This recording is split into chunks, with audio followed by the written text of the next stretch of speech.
Does it feel to be nominated in PMPC? I'm very grateful na naisip nilang ibalik yung hindi natuloy nung 2022 during the pandemic. So I'm grateful na naisama po ang Dollhouse dito sa mga nominees. And you're so good in that movie. Praise God, thank you. So blessed. And actually yun ang nag-catapult ng career ko. But how does it feel, no? Isa kasi tutuloy talagang napakahusay na actor of your generation. At napakahusay ng mga kasama mo, pero talaga kayo yung parang batch talaga ng halos lahat ng magagaling nandun talaga. Yeah, blessed lang na training kami ng maayos talaga ng kapamilya Ives. So, and passion talaga namin. Passion ko talaga ang pag-arte. You know, it's something that I can't live without. Totoo yun, totoo yun. Kaya sa puso mo yan eh. Pinagpapala pa rin ako ni God na magagandang projects ngayon at hindi niya ako tinanggal sa industriyang nagbibigay support sa pamilya ko ngayon. Nakakabuhay na ako ng anak dahil dito, pamilya, asawa.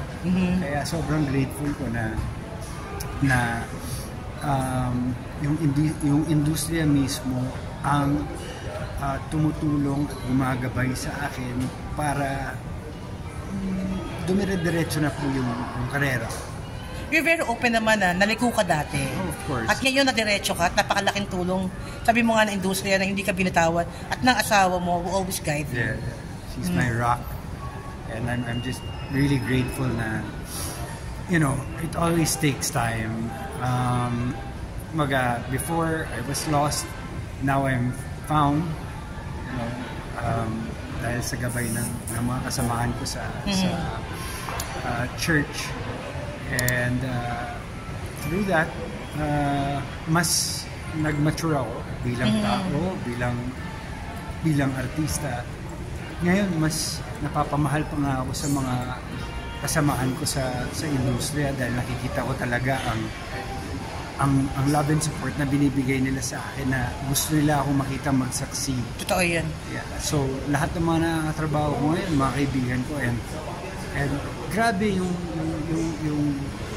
encouragement na binibigay sa akin na parang ayoko silang i-let down. Aside from my family, ayoko rin ma-let down yung production.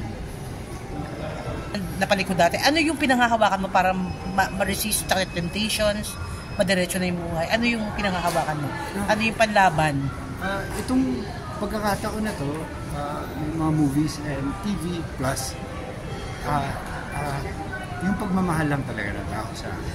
Na gusto nilang makita mo, tuloy-tuloy na talaga.